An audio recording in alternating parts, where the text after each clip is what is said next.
Captains मुक्तल Joshi या व्हिडिओमध्ये आपण मुंबई उच्च न्यायालयामधील शिपाई व लिपिक पदासाठी विज्ञानावर आधारित प्रश्न पाहणार आहोत. खूप विद्यार्थ्यांची मागणी होती की सर विज्ञानचे प्रश्न या. त्याचं कारण असं आहे की शिपाईला खास करून काही परीक्षांना 30 पैकी 5 ते 6 प्रश्न हे विज्ञानाचे रोड वगैरे याच्यावर विचारलेले आहेत आणि त्यामुळंच या व्हिडिओमध्ये मी तुम्हाला विषाणूजन्य रोग याच्यावर आधारित 43 प्रश्न आपण पाहणार आहोत. फक्त विषाणूजन्य रोग म्हणजे जे आजार व्हायरसमुळे होतात त्या आजारांवर आधारित 43 प्रश्न आपण या एकाच व्हिडिओमध्ये पाहणार आहोत. दुसऱ्या व्हिडिओमध्ये आपण जीवाणूजन्य रोग म्हणजे बॅक्टेरियामुळे होणाऱ्या आजारांची माहिती पाहणार आहोत. त्याच्यानंतर आदिजीव, प्रवट यांच्यामुळे होणाऱ्या आजारांची सुद्धा आपण माहिती पाहणार आहोत आणि मग त्याच्यानंतर जे आपले जीवनसत्व असतात व्हिटॅमिन्स वगैरे त्याच्यावर सुद्धा आपण व्हिडिओ बनवणार आहोत. आणि विज्ञानावर ज्या ज्या घटकांवर प्रश्न विचारले जाऊ शकतात त्या सगळ्या घटकांवर मी व्हिडिओ बनवणार आहे. तर व्हिडिओ शेवटपर्यंत पहा. या व्हिडिओला सर्वांनी लाईक करा, शेअर करा आणि विठ्ठल जोशी जे आपले यूट्यूब चॅनल आहे ते सबस्क्राईब करा. आणि जर तुम्हाला हायकोर्ट पिऊन टेस्ट सिरीज घ्यायची असेल तर प्ले स्टोअरवरून विठ्ठल जोशी ॲप डाउनलोड करा आणि हायकोर्ट पिऊन टेस्ट सिरीज विकत घ्या. याच्यामध्ये तुम्हाला स्क्रीनवर 30च टेस्ट दिसत असतील पण ॲक्च्युअलमध्ये आता मी 150 पेक्षा जास्त टेस्ट याच्यामध्ये तुम्हाला दिलेले आहेत.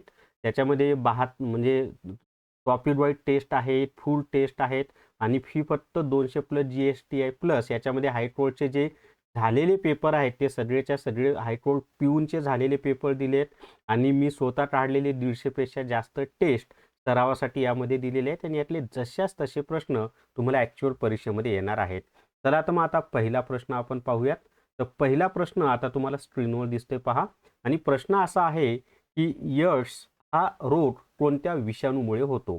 तर एड्स हा जो रोग आहे ना हा HIV या विषाणूमुळे होतो. HIV हे त्याचं उत्तर आहे, HIV. त्याचबरोबर एड्सचा जो फुल फॉर्म आहे तो सुद्धा माहिती असू द्या. त्याचा फुल फॉर्म आहे ॲक्वायर्ड इम्युनो डिफिशियन्सी सिंड्रोम असा त्याचा फुल फॉर्म आहे. त्यावर सुद्धा प्रश्न आपल्याला परीक्षेला विचारले जातात आणि व्हिडिओला सर्वांनी लाईक करायचं आहे बरं का. कमीत कमी 500 लाईक या व्हिडिओला आले पाहिजे. कांजण्या पुढचा प्रश्न आहे पहा. कांजण्या होण्यासाठी कोणता विषाणू कारणीभूत असतो. तर कांजण्या त्याला आपण इंग्लिशमध्ये चिकन पॉक्स असं म्हणतो. लहान मुलांना होतो आजार.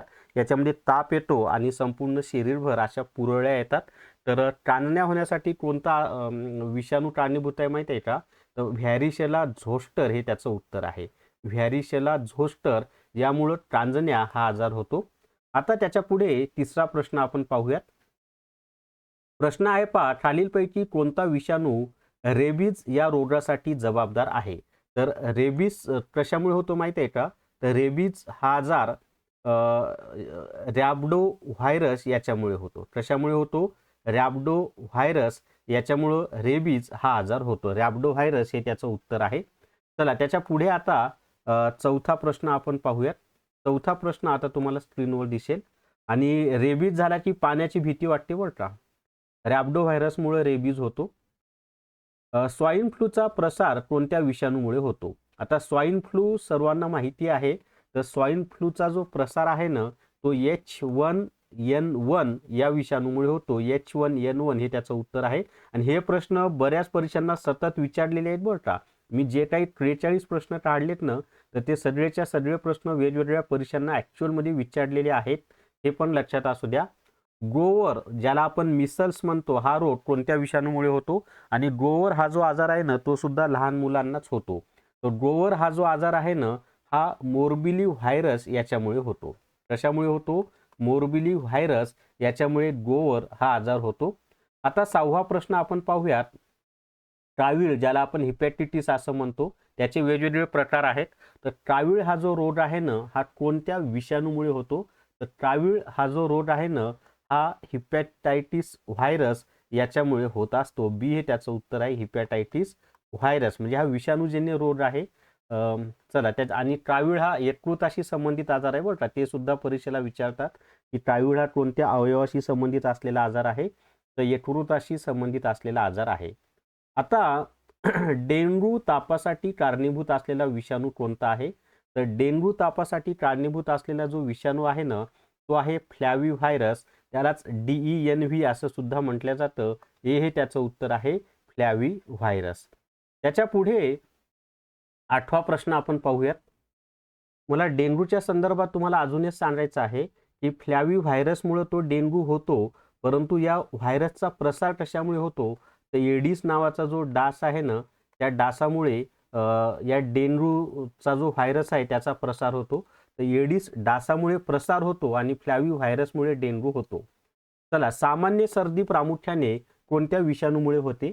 तर आपली जी सामान्य सर्दी असते ना, म्हणजे उन्हाळा संपत आला, हिवाळा सुरू होताना सर्दी होते, किंवा उन्हाळा संपत आला की पावसाळा सुरू होतो, पावसाळा सुरू होताना सर्दी होते, पावसाळा संपत आला की हिवाळ्यामध्ये सर्दी होते. ही जी आपली सामान्य सर्दी आहे ती रिनो व्हायरस याच्यामुळे होत असते. हे त्याचं उत्तर आहे, रिनो व्हायरस याच्यामुळे आपल्याला काय होत असते, सर्दी होत असते. चला, त्याच्या पुढे 9वा प्रश्न आहे आता. पोलिओ हा रोग कोणत्या विषाणूमुळे होतो? तर पोलिओ हा लहान मुलांनाच होत असतो बरं का. तर पोलिओ हा जो आजार आहे ना, हा एंटेरो व्हायरस, ज्याला आपण पोलिओ व्हायरस असं सुद्धा म्हणतो, तर एंटेरो व्हायरस हे नाव लक्षात ठेवा. आणि हातपाय लुळे पडणे हे पोलिओचं लक्षण आहे. आता पोलिओचं निर्मूलन झालेलं आहे भारतातून. तर एंटेरो व्हायरस याच्यामुळं पोलिओचं संक्रमण होतं. सगळे आपण विषाणूजन्य आजारच पाहत आहोत बरं का. चला, त्याच्या पुढे आता 10वा प्रश्न आहे. ड्रालफुगी हा आजार कोणत्या विषाणूमुळे होतो? तर ड्रालफुगी, ज्याला मम्स असं म्हटलं जातं, तर ड्रालफुगी हा जो आजार आहे ना, हा पॅरामिटझो व्हायरस या विषाणूमुळे होतो. कशामुळे होतो? पॅरामिटझो व्हायरस या विषाणूमुळे ड्रालफुगी होतो, ज्याला आपण मम्स असं म्हणतो. अजून आपल्याला 33 प्रश्न पाहायचे आहेत मित्रांनो. पण जर तुम्हाला लिपिड पदासाठी हायकोर्ट क्लर्क टेस्ट सिरीज घ्यायची असेल तर प्ले स्टोअरवरून विठ्ठल जोशी ॲप डाउनलोड करा आणि हायकोर्ट क्लर्क टेस्ट सिरीज विकत घ्या.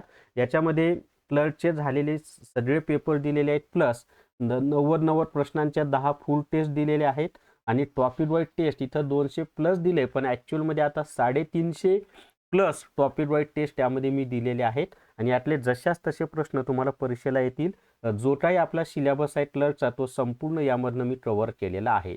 आणि फी फक्त 200 प्लस GST आहे. त्यासाठी प्ले स्टोअरवरून विठ्ठल जोशी ॲप डाउनलोड करा आणि हायकोर्ट क्लर्क टेस्ट सिरीज विकत घ्या.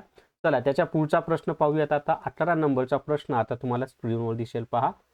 आणि प्रश्न आहे, बर्ड फ्लू कोणत्या विषाणूमुळे होतो? आता बर्ड फ्लू हा प्रामुख्याने कोंबड्यांना होतो बरं का. तर बर्ड फ्लू जो आहे ना, तो कशामुळे होतो माहिती आहे का? तर H5N1 या विषाणूमुळे होतो. कशामुळे होतो? H5N1. आणि बर्ड फ्लू झाला की सगळ्या कोंबड्या त्या नष्ट केल्या जातात. कधी कधी साथ येते पा बर्ड फ्लूची. आता देवी हा रोग कोणत्या विषाणूमुळे होत असे? आता देवी, ज्याला आपण स्मॉल पॉक्स म्हणतो, तर देवीचं निर्मूलन झालंय बरं का. आता देवी सध्या अस्तित्वात नाहीये.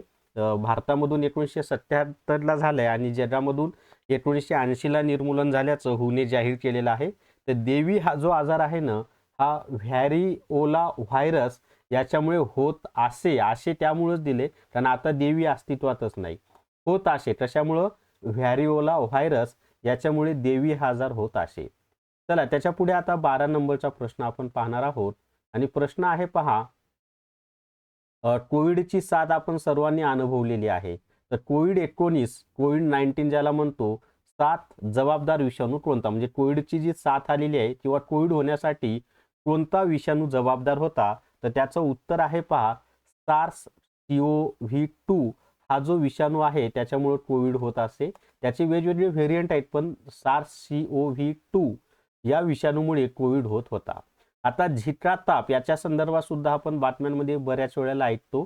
तर झिका ताप कशामुळे होतो? तर हा जो झिका ताप आहे ना, सोपा आहे लक्षात ठेवायला, झिका विषाणूमुळे होतो. झिका ताप कशामुळे होतो? तर झिका विषाणूमुळे हा झिका ताप होतो. चला, त्याच्या पुढे आता 15 नंबरचा प्रश्न आहे. नागिन हा त्वचेचा रोग कोणत्या विषाणूमुळे होतो? आता नागिन हा जो आहे ना, ज्याला हार्पस असं म्हटलं जातं, तर नागिन हा त्वचेचा रोग आहे. असे पाणी असलेल्या छोट्या छोट्या पुरळ्या येतात पहा, तर तोंडावाटून येतात किंवा जनेंद्रिय जे असतात त्या ठिकाणी, असं 2 ठिकाणी असतो तो. तर नागिन हा जो त्वचेचा रोग आहे ना, हा कशामुळे होतो? तर त्याचं उत्तर आहे हर्पस. नावातच आहे, पण त्याला इंग्लिशमध्ये हार्पस असं म्हणतात. तर हार्पस सिम्प्लेक्स व्हायरस याच्यामुळे नागिन हा त्वचेचा आजार होतो. आणि हा त्वचेचा आजार आहे बरं का, ते पण लक्षात ठेवा. हार्पस सिम्प्लेक्स व्हायरस हे त्याचं उत्तर आहे. आता त्याच्यानंतर 16 नंबरचा प्रश्न आपण पाहूयात. आणि प्रश्न आहे पहा, चिकनगुनिया कोणत्या विषाणूमुळे होतो? तर चिकनगुनिया हा जो आहे ना, हा चिकनगुनिया व्हायरस, ज्याला आपण CHIK म्हणजे चिट व्ही असं म्हणतो. तर चिकनगुनिया व्हायरसमुळे चिकनगुनिया हा आजार होतो. आपल्याकडे चिकनगुनियाची साथ पसरते पहा मधून मधून. चला त्याच्या पुढे, लहान मुलांमध्ये अतिसारास कारणीभूत ठरणारा विषाणू कोणता? जे लहान मुलांमध्ये जो अतिसार होतो, ज्याला आपण इंग्लिशमध्ये डायरिया असं म्हणतो, याच्यामध्ये ना शौचामध्ये अतिशय पातळ शौच येते पहा. तर याच्यासाठी कारणीभूत ठरणारा विषाणू कोणता आहे, असा तो प्रश्न आहे. तर अतिसार कशामुळे होतो माहिती आहे का? रोटा व्हायरस या विषाणूमुळे होतो. अतिसार कशामुळे होतो? तर रोटा व्हायरस या विषाणूमुळे होतो. अतिशय महत्त्वाचा व्हिडिओ आहे बरं का. आणि हे सगळे प्रश्न ॲक्च्युअलमध्ये वेगवेगळ्या परीक्षांना विचारलेले आहेत. हायकोर्टामध्ये सुद्धा याच्यातले बरेचसे प्रश्न येऊन गेलेले आहेत. जर्मन गोवर कोणत्या विषाणूमुळे होतो? जर्मन गोवरलाच आपण रुबेला असं म्हणतो बरं का. तर नावातच आहे पहा, जर्मन गोवर ज्याला आपण रुबेला म्हणतो, तो कोणत्या विषाणूमुळे होतो? तर रुबेला व्हायरसमुळे होतो. कशामुळे होतो? रुबेला व्हायरसमुळे जर्मन गोवर हा आजार होतो. त्याच्यानंतर आता 19 नंबरचा प्रश्न आपण पाहणार आहोत. आणि प्रश्न आहे पहा, इबोला हा प्राणघातक रोग कोणत्या विषाणूमुळे होतो? आता इबोला नावातच आहे, तर इबोला कशामुळे होतो? इबोला व्हायरस याच्यामुळे होतो. हे त्याचं उत्तर आहे. इबोला हा आजार कशामुळे होतो? तर इबोला व्हायरसमुळे होतो. आता 20वा प्रश्न पाहूयात आपण. निपा हा रोग कोणत्या विषाणूमुळे होतो? आता निपा हा जो आजार आहे ना, हा कोणत्या विषाणूमुळे होतो? तर नावातच आहे की हा निपा व्हायरस, NIV असं म्हणतात त्याला. तर निपा व्हायरसमुळे निपा हा रोग होतो. अजूनही आपल्याला 23 प्रश्न पाहायचे आहेत मित्रांनो. पण जर तुम्हाला लिपिक आणि शिपाई या दोन्हीसाठी दोन्हीचा सिलेबस एकत्र असलेलं आणि दोन्हीचे PYQ म्हणजे लिपिकचे पण प्रिव्हियस इयर क्वेश्चन पेपर आणि शिपाईचे पण प्रिव्हियस इयर क्वेश्चन पेपर एकाच ई बुकमध्ये पाहिजे असतील, तर न्यायालय भरती ई बुक घ्या. याच्यामध्ये तुम्हाला लिपिक आणि शिपाईचा संपूर्ण सिलेबस दिलेला आहे. लिपिक आणि शिपाईचे झालेले पेपर दिलेले आहेत आणि सरावासाठी भरपूर प्रश्न यामध्ये दिलेले आहेत. त्यासाठी प्ले स्टोअरवरून विठ्ठल जोशी ॲप डाउनलोड करा आणि न्यायालय भरती ई बुक विकत घ्या. चला त्याच्या पुढचा प्रश्न पाहूयात आता. 21 नंबरचा प्रश्न आता तुम्हाला स्क्रीनवर दिसेल पहा. आणि प्रश्न आहे 21 नंबरचा प्रश्न आता स्क्रीनवर दिसेल. खालीलपैकी कोणता रोग विषाणूमुळे होतो? आता या दिलेल्या पर्यायामध्ये ना ट्रान्झनिया, ज्याला आपण चिकन पॉट्स म्हणतो, हा जो आजार आहे ना, हा विषाणूमुळे होतो. आणि बाकी जे आहे टायफॉइड, कॉलरा, क्षयरोग, हे सगळे जीवाणूमुळे होणारे आजार आहेत. आणि या सगळ्या याच्यावर प्रश्न आपल्याला विचारलेले आहेत. जीवाणूजन्य आजार, विषाणूजन्य आजार हायकोर्टमध्येच विचारलेले आहेत बरं का. 4-4, 5-5 प्रश्न एकाच पेपरमध्ये आलेले आहेत. रेबीज या रोगाचा प्रसार प्रामुख्याने कशामुळे होतो? तर रेबीज हा जो रोग आहे ना, त्याचा प्रसार कशामुळे होतो? सर्वांना माहिती आहे की पिसाळलेला कुत्रा चावल्यामुळे त्याचा प्रसार होतो. कशामुळे होतो? पिसाळलेला कुत्रा चावल्यामुळे. आणि रेबीज हा आजार झाला की पाण्याची भीती वाटते, वॉटर फोबिया होतो त्यामुळे. चला आता पुढे 23 नंबरचा प्रश्न पहा. पोलिओ हा रोग शरीराच्या कोणत्या संस्थेवर परिणाम करतो?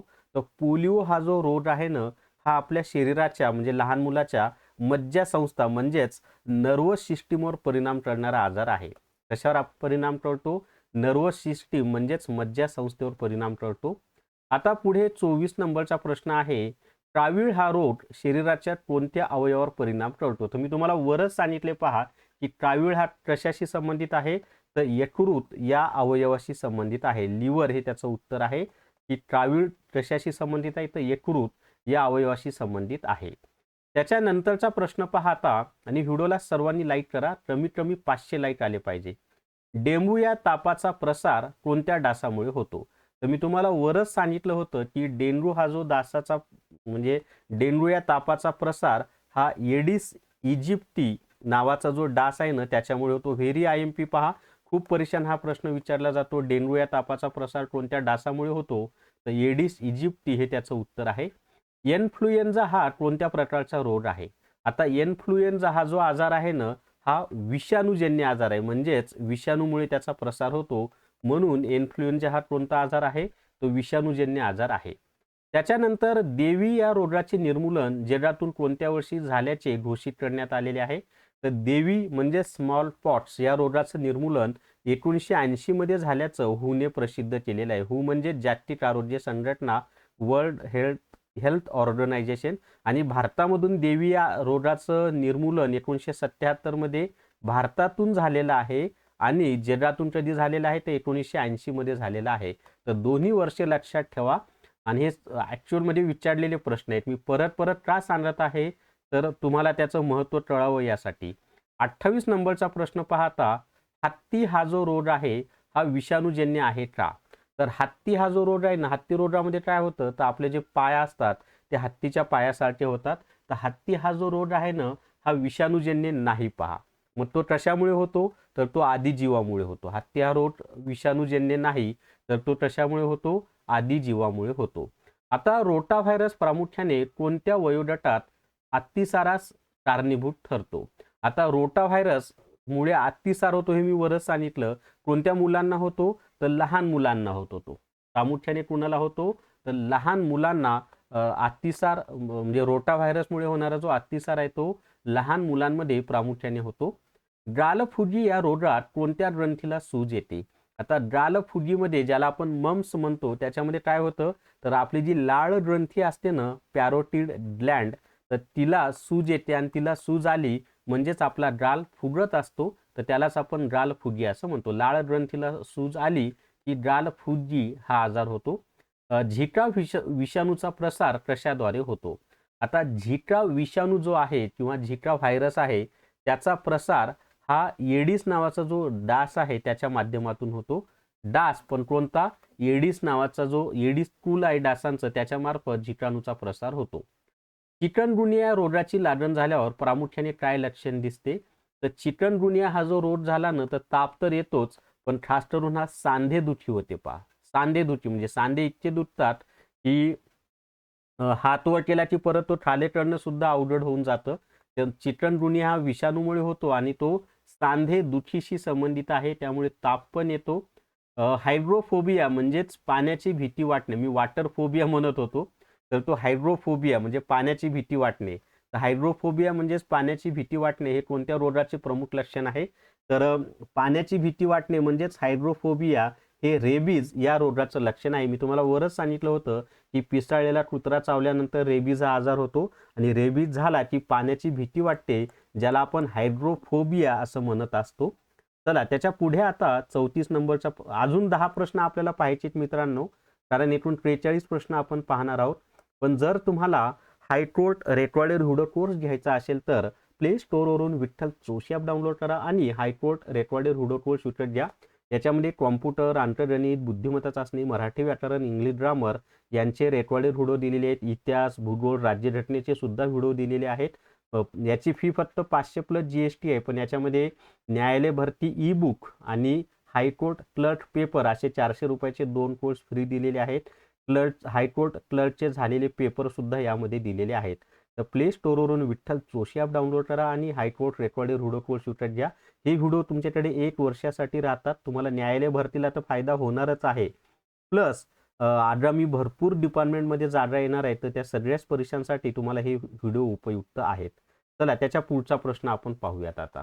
नेक्स्ट 34 नंबरचा प्रश्न आता तुम्हाला स्क्रीनवर दिसेल पहा. आणि प्रश्न असा आहे की विषाणूंचा अभ्यास करणाऱ्या शास्त्राला काय म्हणतात? तर विषाणूंचा अभ्यास ज्या शास्त्रामध्ये केला जातो ना त्यालाच आपण व्हायरॉलॉजी असं म्हणतो.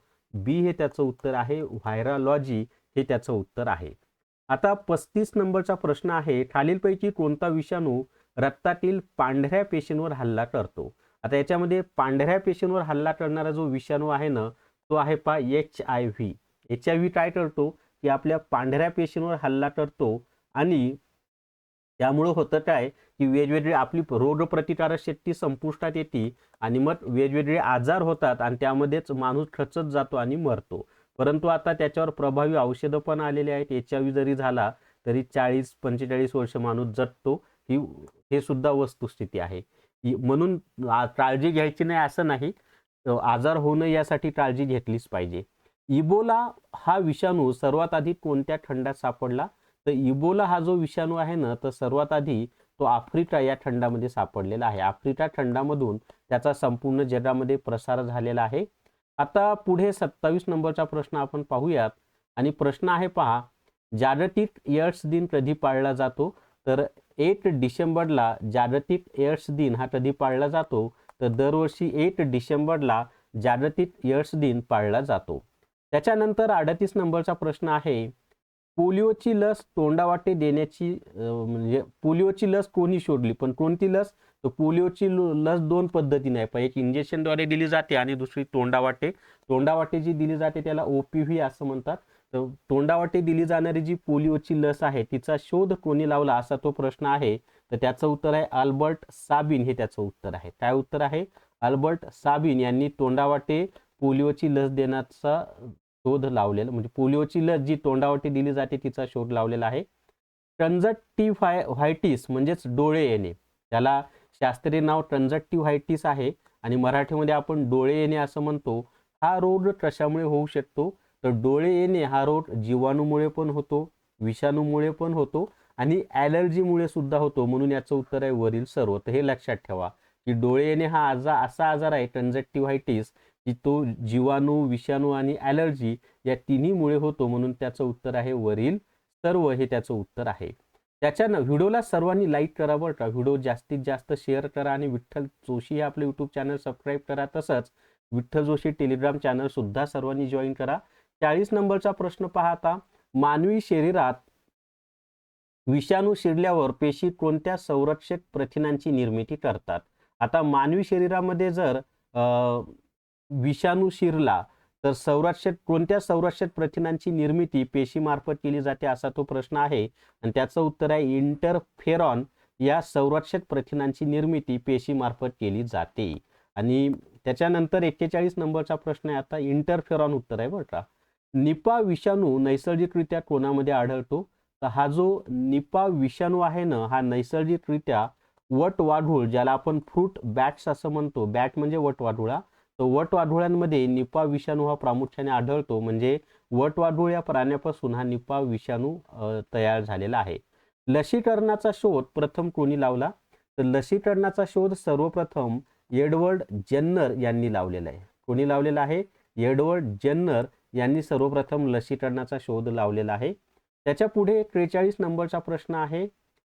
प्रश्न असा आहे पहा की खालीलपैकी कोणता रोग विषाणूजन्य नाही? विषाणूजन्य नसलेला रोग आपल्याला विषाणूजन्य नाही असं दिलंय बरं का. म्हणजे 4 पैकी 3 रोग हे विषाणूजन्य आहेत आणि 1 नाही. तर घटसर्प हा जो आजार आहे ना, हा जीवाणूमुळे होतो, तर हा विषाणूजन्य नाही. गोवर, कांजण्या आणि इन्फ्लुएन्झा हे तीनही आजार विषाणूजन्य आहेत, पण घटसर्प हा कशामुळे होतो? जीवाणूमुळे होतो. आणि उद्याच्याला ना मी जीवाणूमुळे होणारे जे आजार आहेत त्याच्यावर असेच झालेले ॲक्च्युअलमध्ये परीक्षांमध्ये विचारलेले प्रश्न घेणार आहे. तो व्हिडिओ सुद्धा तुम्ही पाहून घ्या. त्यासाठी चॅनलला सबस्क्राईब करा. आणि जर तुम्हाला हायकोर्ट पिऊन टेस्ट सिरीज घ्यायची असेल तर प्ले स्टोअरवरून विठ्ठल जोशी ॲप डाउनलोड करा आणि हायकोर्ट पिऊन टेस्ट सिरीज विकत घ्या. याच्यामध्ये तुम्हाला 150 पेक्षा जास्त टेस्ट मी दिलेले आहेत. जरी स्क्रीनवर 30 दिसत असल्या तरी सुरुवातीला 30 होत्या, आता 150 पेक्षा जास्त टेस्ट त्यामध्ये दिलेले आहेत. आणि याच्यामध्ये हायकोर्ट पिऊनचे झालेले पेपर सुद्धा दिलेले आहेत. आणि त्यासाठी काय करायचं आपल्याला, तर प्ले स्टोअरवरून विठ्ठल जोशी ॲप डाउनलोड करा आणि हायकोर्ट पिऊन टेस्ट सिरीज विकत घ्या. तसंच क्लर्कची टेस्ट सिरीज सुद्धा उपलब्ध आहे. तर या व्हिडिओमध्ये एवढीच माहिती. या व्हिडिओला सर्वांनी लाईक करा, शेअर करा आणि विठ्ठल जोशी जे आपलं यूट्यूब चॅनल आहे ते सबस्क्राईब करा. Thank you very much.